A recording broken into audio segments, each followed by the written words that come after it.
Hello everyone, my name is Jaybird and welcome back to AIRIS. Without any further ado, let's get right back to where we left off last time. Yay! Which would be...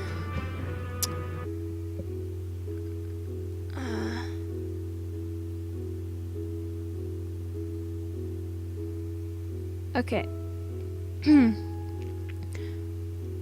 Feeling the sweat roll down my cheek, I let out a small grunt. Ugh!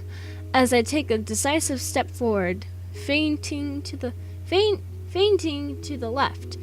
The wooden sword connects with the neck of my opponent with a satisfying thud, and he raises his hands, letting his sword fall to the ground and surrender. Nicely done again, Alia. I just can't win against you. Straightening my back, I wet my forehead with the back of my hand, grinning in triumph. You're not fast enough, Calden. Getting you fast. He steps back with a good-natured grin. I know. Good fight, Alia. Thanks for the learning opportunity. No problem. I lean against the pillar, taking a greedy gulp from my water container. Okay. I close my eyes with a sigh, feeling the wonderful coolness of the water trickle down my throat.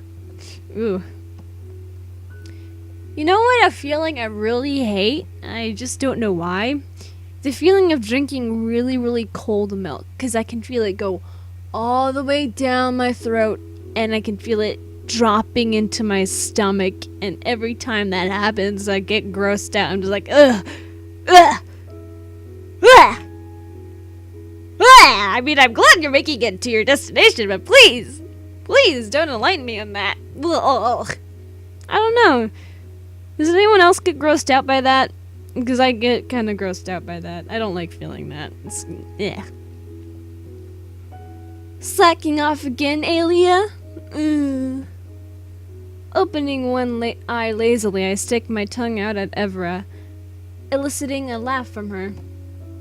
I saw your fight. Impressive. No sarcasm? Not at all. I meant it.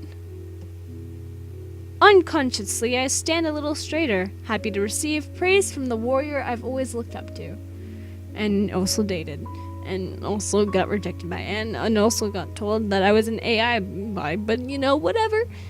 It's all good. Coming from you, that's a high compliment. You've improved a lot. I could tell from the battle when we fought side by side. All thanks to your pointers. Ever grins and shakes her head lightly to get rid of the hair dangling in front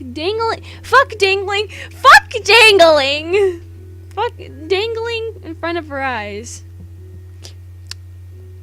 She should probably cut her bangs a little bit if they're good for her. I mean, I have hair in my face all the time. I've just got used to it. I haven't had a haircut in what? So I think the last time I had a haircut, like a full-on haircut, not just like trimming the ends off. I mean, a full-on haircut was during the summer of not like the summer after 6th grade. So that would be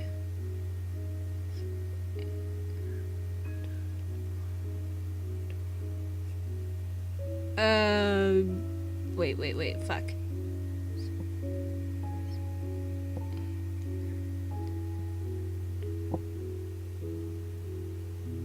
Six years. I haven't had a haircut in 6 years. Wait. That doesn't make sense.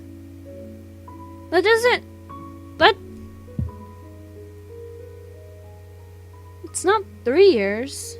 That doesn't make sense for me to say 6 years, because I'm 16 right now, although, just so you know, my birthday's in like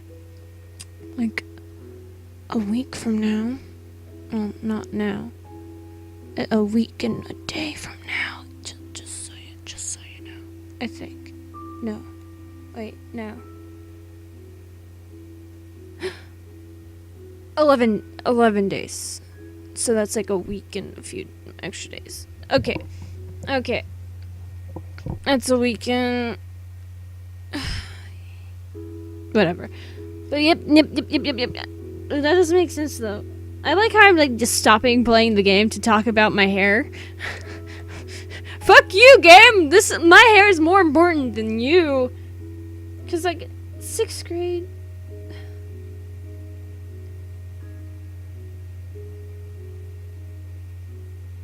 How old was I?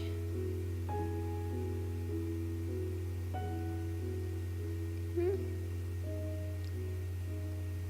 11, 12, 13, 14, 16, 17.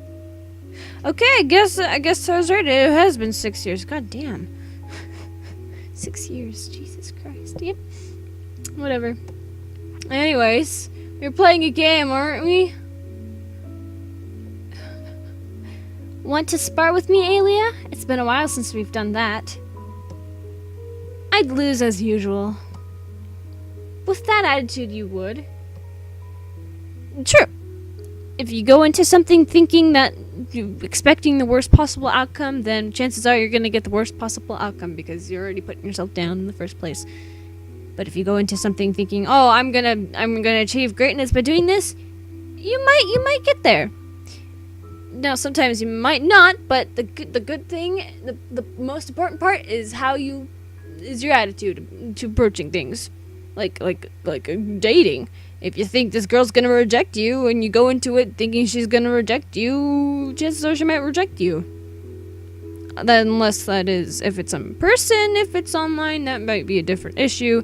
Because when I confessed to my crush, I thought he was gonna say, "Oh no, I don't like you," but he did. So that was nice for a month, and then he dumped me. You guys all know that shit.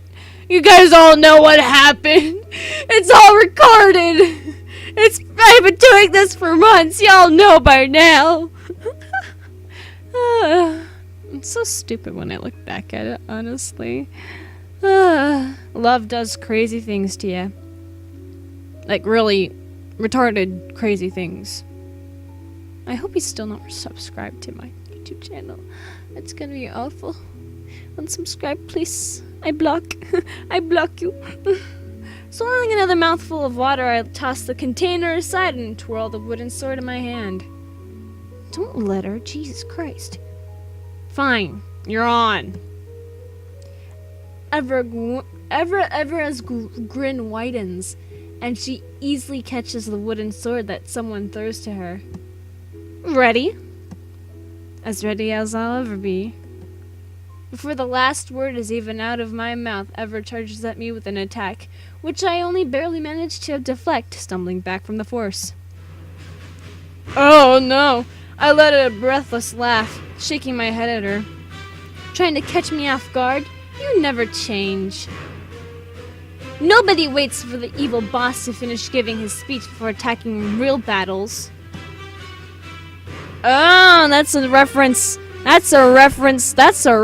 to the real world. Evera, your human side, your earthling side is showing. She faints right, and at lightning speed brings her sword down, aiming for my neck. But I spin out of the way just in time. Our swords meet with a muted clang. God damn it! I've complained so much about this. It still bothers me that the fucking C's and L's are so close to each other that it looks like D. But it's not D. It's C and L, but they put it too close to each other, so I can't fucking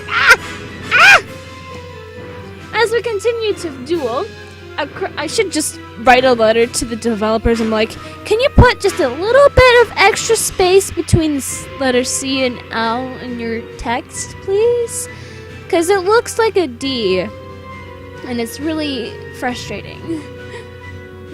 As we continue to duel, a crowd begins to gather around us. In between Evera's blows, I catch sight of coins being passed around. No doubt the sign of people placing bets on us. Is that all you got, Alia? probably. I've been on the defensive all this time, barely able to parry her flurry of attacks. Gritting my teeth, I sink into a crouch, preparing to endure another round of attacks. You know, you actually could win a battle by only doing defense. All you need to do is, like, study what your opponent is about to do and make sure you block it before they attack you and, you know, you die. And you basically keep doing this until they get too tired to keep going. And I know some, like, I think there's this one boxing guy in history that basically just didn't fight back at all and just let people punch him over and over again until they got really tired and he would win. It's just, but yeah, you could actually do that. You could do that. You could totally do that. You just have to be really good defending yourself. Ever really is strong. No wonder she's considered the best warrior in the guild. Oh, really? Out of the corner of my eye, I catch a glimpse of a familiar long blue coat, and I realize with a start that Kylan has joined the crowd to watch our duel. No, Kylan, don't watch us fail! Don't be disappointed in us, Kylan-senpai! Oh god, I feel cringy for saying that. Sugoi kawaii desu! Kawaii desu ne! I feel so cringy for saying that. Give me some bleach. I have cancer. My distraction was rewarded by a tap of Ever's sword on my right arm as I failed to block her in time. Focus, Alia. I know. I take a step back to recollect myself, pressing my lips together as I reevaluate the situation. As I evaluate... Fuck. Why did I say reevaluate? I said... meant... evaluate the situation. God damn it. How can I win this? Evra has an edge over me in terms of both strength and speed. I can't just overpower her. I'm at a disadvantage in every aspect, and the memory of Kylan's skillful sidestepping from that time in the dungeon suddenly pops into my mind, and I frown as I recall what he said. Patterns, huh? This time, when Evra launches her attacks, I keep a close eye on the order in which she makes her moves. It takes a minute, but I'm finally beginning to notice a pattern in the way she attacks. Some spontaneous, random moves, followed by a chain of her favorite, most powerful moves in an attempt to overpower me. The next time she goes into her chain of best attacks, I'm ready. What? As expected, she makes a jab at the left, followed by a lunge to the right. At this last second, I step aside, dodging her attack by a hair. I take advantage of her shifted weight to sweep her legs out under her. Before she can react, I have my sword at her neck, and she raises her arms in surrender. Wow. There's a beat of silence before the cheers begin, along with some groans from those who bet on Evra as money exchanges hands. Haha. I collapse to the ground in exhaustion, wiping the sweat from my brow. I'm impressed, Alia. You beat me. I know! I shake my head, trying to keep the grin off my face. It was just a fluke. I got lucky.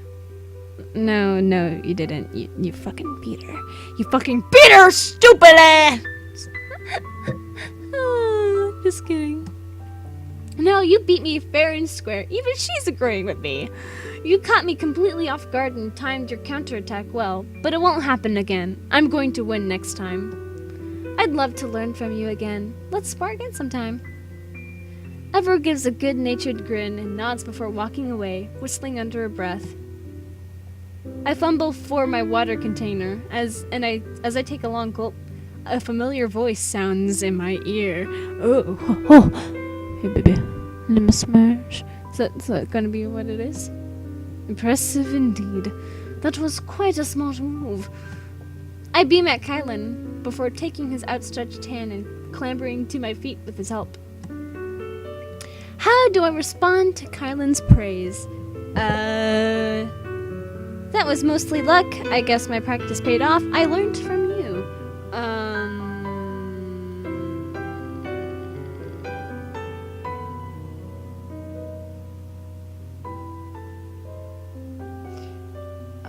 Wait a minute. Wait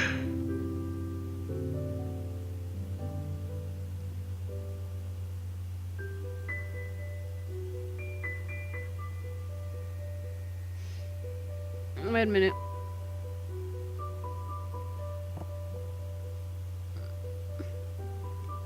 Wait a minute. Oh.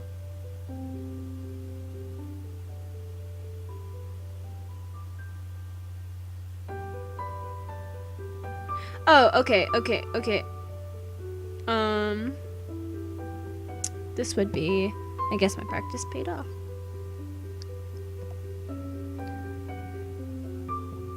I think that was more than just practice.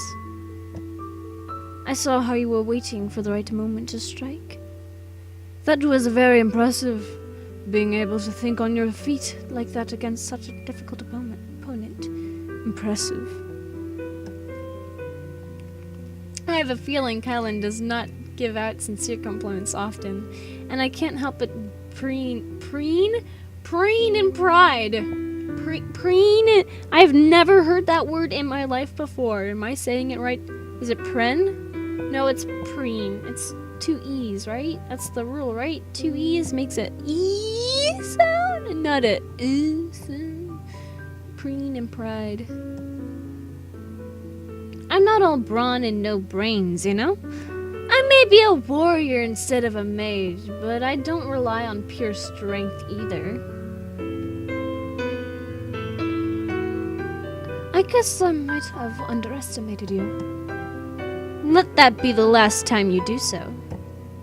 Kylan gives a light chuckle, sliding one hand in his pocket, which is already in his pocket which has been in his pocket this whole time.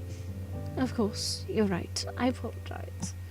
To make it up to you, how about I offer you a quest with the promise of a money reward? Do you even have the money to pay me? Kylan shoots me a mock insulted look and I smirk in response. Go on, what's the quest? What do you need help with? Are you sure you want to accept it? You know, in case I can't uphold my end of the deal and pay you.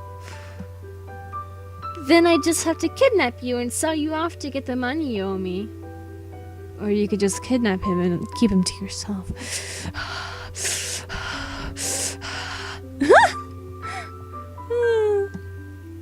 Kylan throws his head back in laughter. Shaking his head at me. Am I the only one who thought of Zelda C... Wait, is that's from Zelda CDI, right? That laughing. Or the what was it? Final Fantasy thing? That's what it was from. The other thing, right? That I'm thinking of, the other thing. Man, if I edit my videos, I would put those clips in right now, but since I don't, maybe someday in the future I'll just go back and edit all these videos. People will be like, you just re-uploaded all these videos but edited? Like, why? I'd be like, because I wanted to. Shaking his head at me. No need to resort to human trafficking. I have savings, I promise. It's just a simple quest. 20 gold coins for coming along with me to retrieve a special herb from the mountainside. Mother of souls, what kind of herb is it? Can't you just buy it at the shops? It's not a usual ingredient. It's kind of a rare herb, but now is around the season when the flower blooms, so I'm going to try my luck. Noting my hesitation, Kylan hurriedly adds, you will, of course, get paid whether I find the herb or not. I just need an escort. Oh! Are you sure you want that kind of escort? Because I can be the different kind of escort for you, Kylan, baby. I'm getting shivers right now. I'm like, ooh, I'm cold. I'm cold, actually. I cross my arms in front of my chest. Where else would you cross them? Regarding him with a leveled stare. We may be friends, but you better keep your word and pay me, alright? At his agreement, I break into a smile and take a dramatic bow.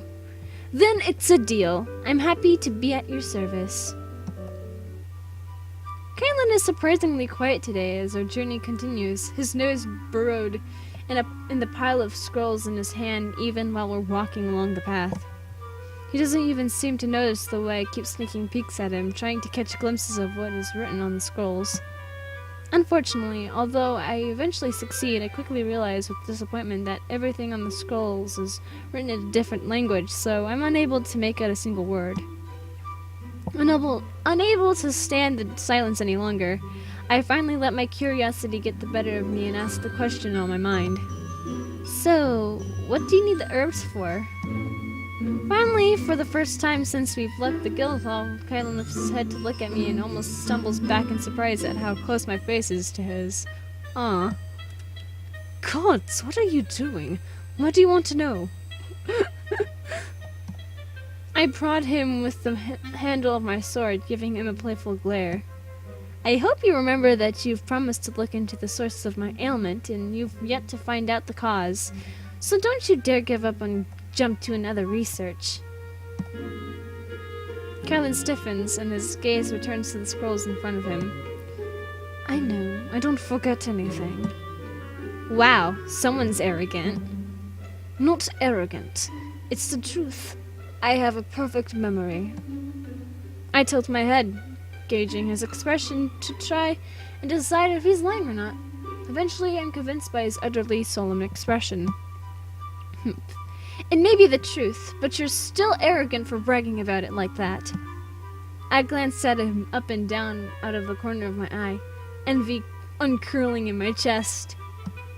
How is it fair that he has both good looks and a brilliant brain? Oh, where's this coming from? I say as I back away from my computer. Ah, what? I mean, it's true, but like, this has never been brought up before. It's kind of coming out of nowhere, really. I don't know why you're starting to check them out now. I mean, you had all this time. I mean, why did it take so long to acknowledge that? I feel like having a seizure. Not really. No.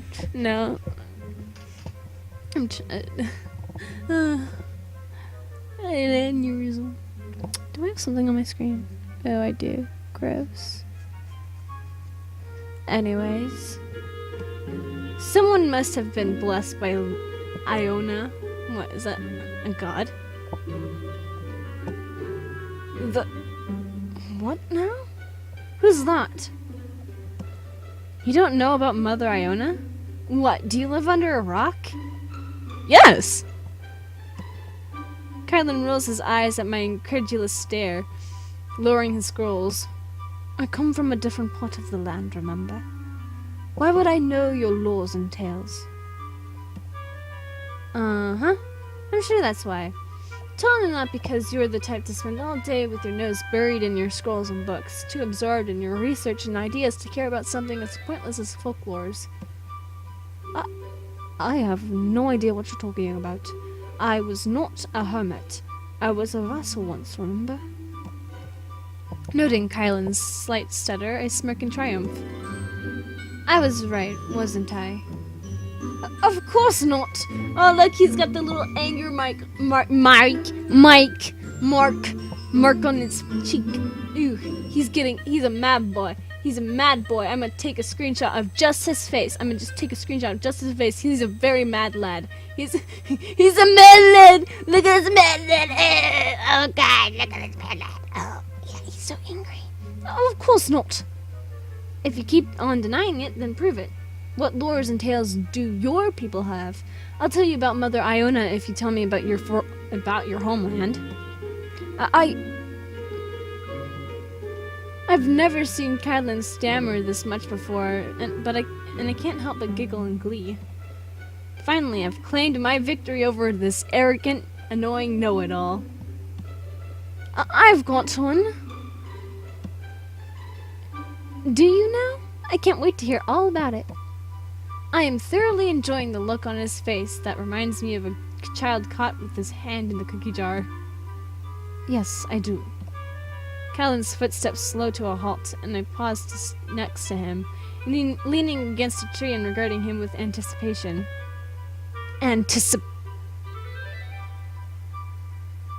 Go on. Once upon a time, there was a mother duck and 5 little ducklings. One of them is patient. Ha ha ha! I had you waiting there for a long time, didn't I? Ha ha! You didn't think I would ever finish that! But I did. I should have just waited to the end of the episode, be like, patient! That'd been funnier. I'll try that again. Like months from now when y'all forget, and then you'll be like, oh shit. No, just keep it so it's not. No, best heist of them all is just saying anticipate, and then videos later, finish it out of nowhere. Just be like, patient. People are like, what the why did you just say patient for what the fuck? And be like, go back to this video. And they'll be like, oh! Once upon a time, there is a mother duck and 5 little ducklings. One of them is... That sounds like a child's bedtime story. That's not what I asked for, Kylan. It's not. Don't interrupt me. Despite his vehement denial, the pinkness on his cheeks begins to grow, and I can't help but crow in delight. Don't be such a liar, Kylan. It's not shameful to admit that you're a sheltered hermit, you know? Kylan spins on his heels and walks away without another word, and I chase after him, still laughing to myself. Aw, come on. You're not actually angry, are you? See if I still pay you after this. Hey! That's 2 different matters. You can't go back on your word now. Kylan... Come on! Don't make me report you to the guild authorities for scamming me out of my rightful reward. Kylan stays silent, but I can see the reluctant smile tugging at the corner of his lips. I will fight you, you know! In fact, I can rob you right now and everybody would be none the wiser. Nobody would believe that I would do such a thing. Kylan lets out a chuckle, hugging his bag to his chest. Don't you even dare think about it. If you want me to forgive you, tell me about Mother Iona. Who's that? I can see the curious glint in Kylan's eyes, and I grin in amusement. You're actually interested? I can't believe I'm like, you're actually interested to know? Clearly I am. Yes. Stretching my arms above my head, I glance at the sky to gauge the time. Then at Kylan. I can tell he's been trying to hide it, but the fatigue creeping up on him is growing more and more noticeable. He's obviously not used to so much physical exertion after retiring from his position as a vassal. Fine. Since we still have plenty of time before the sun sets, let's take a break in the field over there, shall we? I'll tell you all the tales you want to hear while we rest. A break? That sounds like a wonderful idea. I have to bite back a smile at Kylan's obvious relief at the sound of a break and follow him as he immediately heads straight for the field, his footsteps suddenly full of vigor again. Aww. Look at this. This is a lovely backdrop. We're on a date, guys. Ooh. Ooh. Your share. Fuck. Your share. Holding out a piece of bread towards Kylan, I look at him expectantly with a raised eyebrow, waiting for him to take the food. He hesitates for a second before doing so and nibbling at the bread. Settling down on the ground next to him, I do the same. I close my eyes, basking in the sunshine and the spring breeze and letting out a sigh of pleasure. Beautiful day today, isn't it? Mm-hmm. Opening my eyes, I catch Kylan shifting his gaze away hastily, and I cock my head curious. Kylan doesn't speak, but there's a pinkness to his cheeks.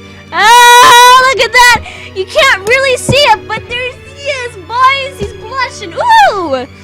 And that I swear wasn't there before. Oh! Oh! What a... Ah! Why am I screaming? I don't know. But, oh! Wait, can I... Oh shit, no. I keep doing that. I gotta take a screenshot for the thumbnail. Ba-da-da-da-do-da-do-da-do.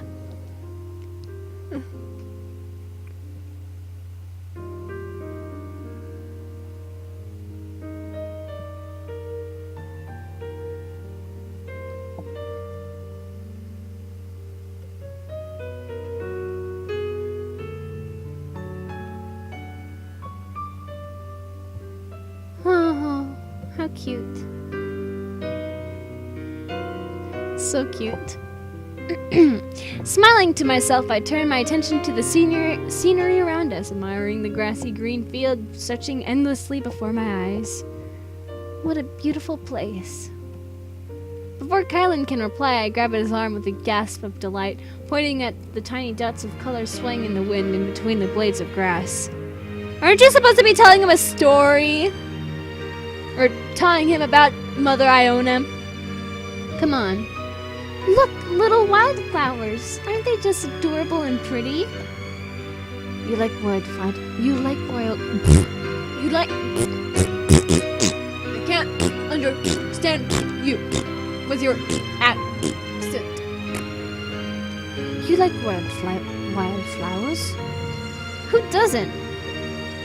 Kylan chuckles at my response and rises to his feet without a word. Wait, where are you going? Oh! Oh, Lord, I just loved it! Oh! Oh! I am being blessed right now. Oh! Oh! Gotta take a screenshot. I'll be like, the next episode thumbnail, I'll be like, oh, that's from last episode? And I'll be like, I know.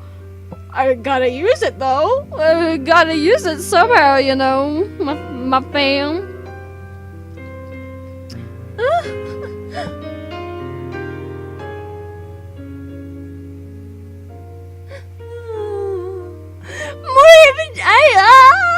Look at that. It's so cute.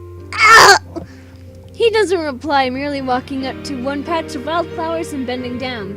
When he turns back around to face me, he has a small plucked flower in his hand and a wide smile on his face. Here, for you. Charmed, I can't help but giggle as I take the small flower from him, stroking the smooth petals softly. Why, thank you, kind sir. You're very welcome, milady. Tips for Dora. Oh, God. You're very welcome, milady. Kylan grins at me for a moment longer before giving me a mischievous wink. The flower comes with a condition, though. What? I've never heard of a gift like that.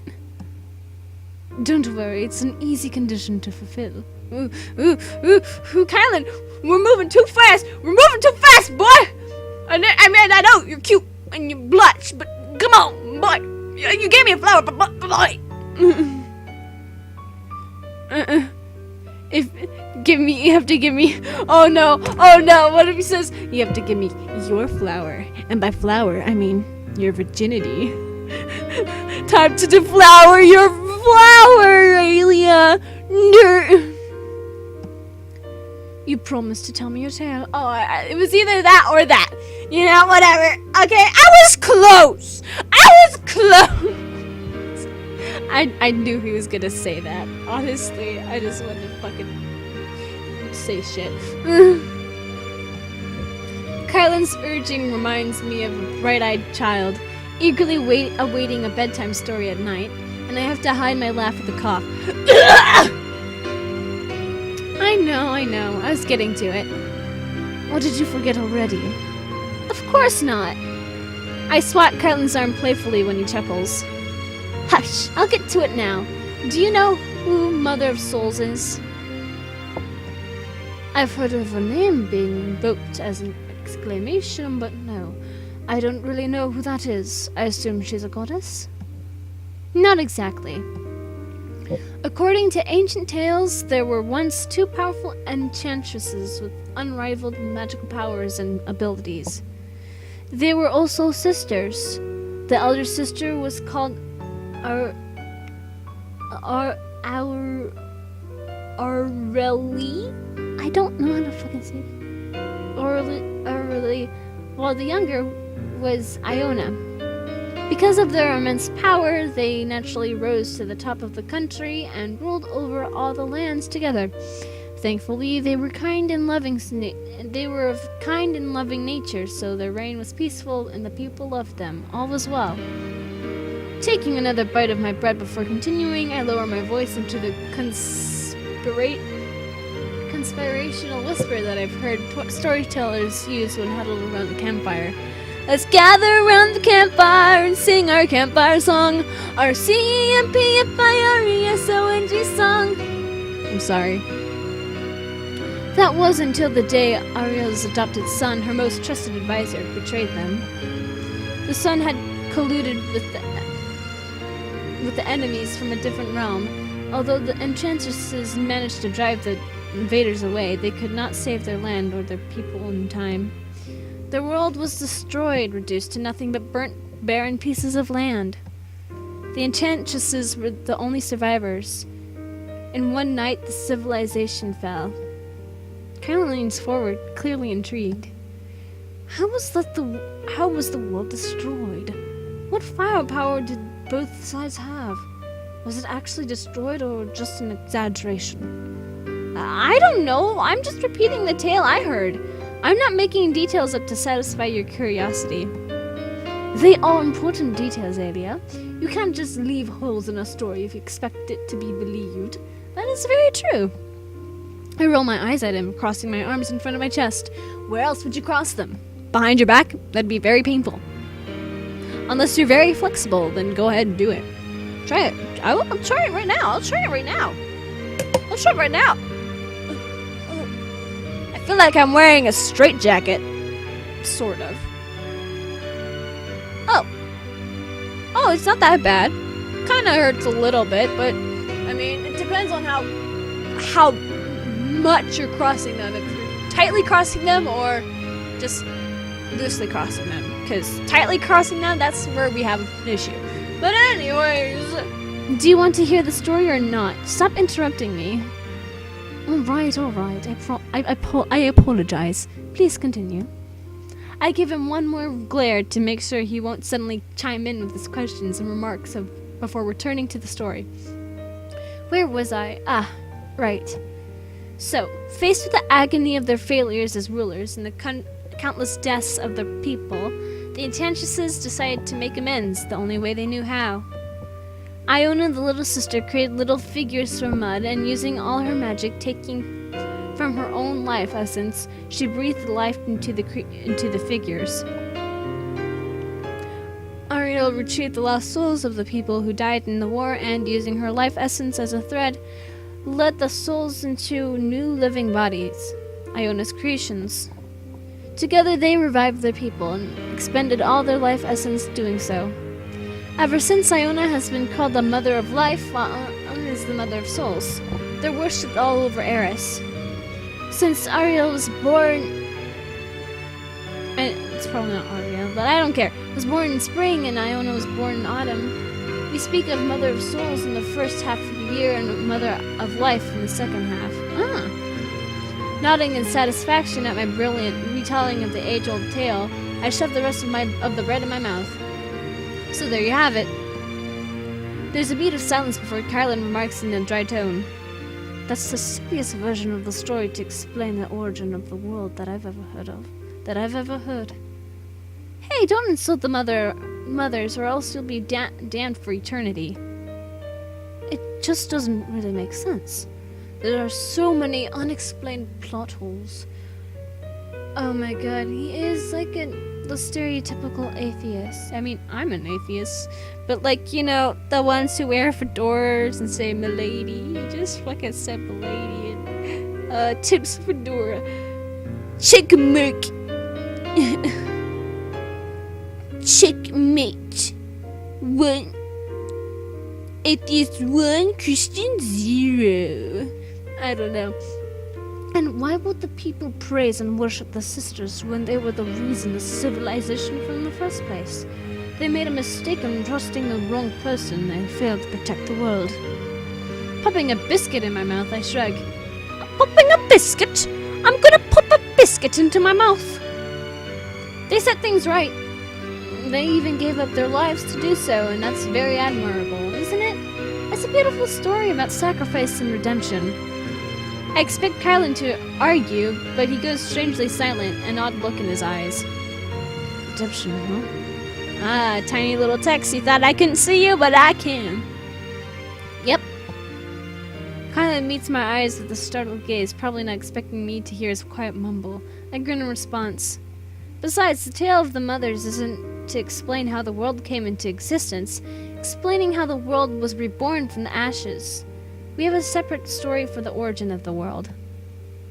Kylan blinks, and immediately, that's like, that reminds me of how, like, creationists are like, say evolution, like, mistake evolution for how the world came to be. But those are two different things. Evolution and the Big Bang Theory are two separate things. Evolution does not explain how life came to be. It explains change over time. That's it. the same thing for the Big Bang Theory. It doesn't explain how things change over time. It just explains how the universe came to be. That's it. I hate it when they confuse the two. It bothers me so much. Because at that point they're just arguing against strawmans, and that's bullshit. Kylan blinks, and immediately a curious expression spreads across his face as he demands. You do? Tell me about it. Mother of souls, I'm a warrior, not a writer or expert on folklores. I'm here to escort you, not to tell you stories about AIRIS. Why not? It's not like we have anything to do while walking to the mountains anyway. Kylan's eyes are glittering with fascination, and I fail to bite back my grin. Who would have thought that this strange, mysterious, frighteningly intelligent guy would have such a cute, childish side to his personality? I did. Are you paying me extra to be your storyteller? Is money all you care about? What about our beautiful friendship? I think it's gonna be a little bit more than friendship by the time this game's over. Huh? Honestly, I'd rather have a shiny new sword. No! That could be taken two different ways, Aelia! That could be taken two different ways! I'm gonna put my shiny new sword in your meat. I want your flesh rocket in my hot pocket. With a laugh, I duck to dodge the leaf that Kylan tosses in my direction. He just has a leaf lying around, just throw it at me. Straightening, I raise an eyebrow at him and point at the leaf on the ground. Seriously? Did you just throw a leaf at me? I know, right? More will be coming your way if you don't tell me the story. It's cruel to leave a person hanging. Just like Sayori. Chuckling at his stubborn insistence, I do as he asks. Aww.